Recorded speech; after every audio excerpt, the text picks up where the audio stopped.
So the right approach to making sense of the world, especially making sense of suffering and cruelty, is that of humility that we as humans cannot possibly understand fully.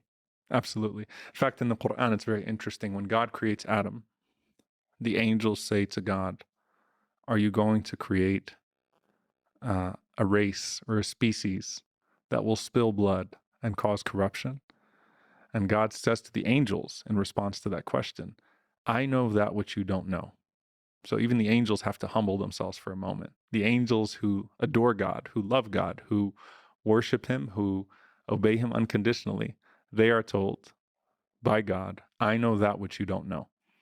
And what we extract from that, what many of the early interpretations extract from that, is that God knows that there are human beings that will come out of this enterprise of humanity that make the entire existence of it worth it. And so, just as, yes, there will be criminals and corrupt ones, there will be prophets and beautiful people that come out of this, and sages and saints that come out of this, that show that a human being who, unlike an angel who has no choice but to worship God, an angel has no sense of will, no sense of choice. An angel is created to worship and has no desires. A human being who has the choice of desire and worship, the choice of righteousness and wickedness, that there are human beings who will choose worship and righteousness, that will choose charity over cruelty, that will choose service and choose dedication and devotion over death and destruction.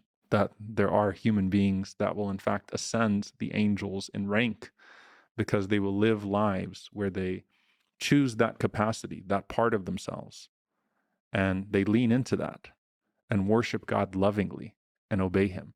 You see, in some of the sages in Islam, scholars, they describe this as saying that the human being has the capacity to be anywhere from an animal to an angel, or even worse, to be a devil, to an angel.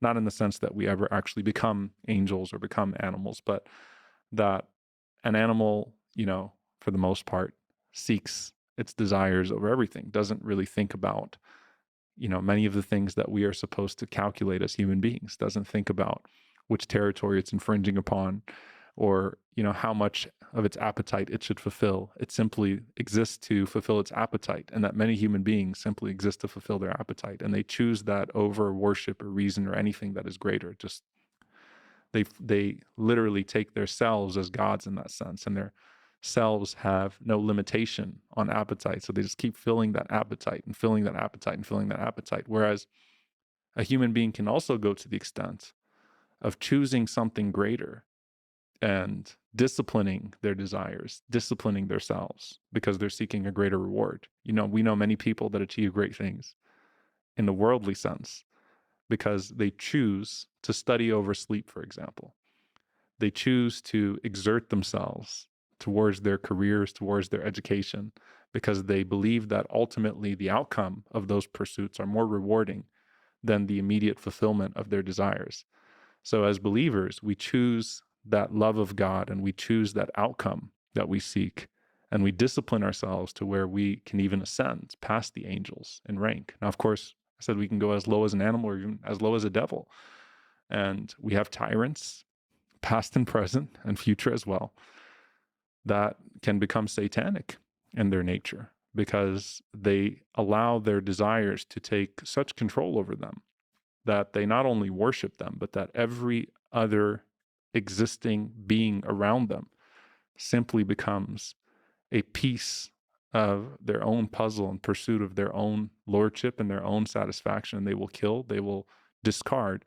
Not because, and I always say this, it's not that tyrants necessarily like killing people. It's that people's lives pose somewhat of an indifference to them. They're indifferent to people's existence. And so you become either an object for or against me. And so they're willing to discard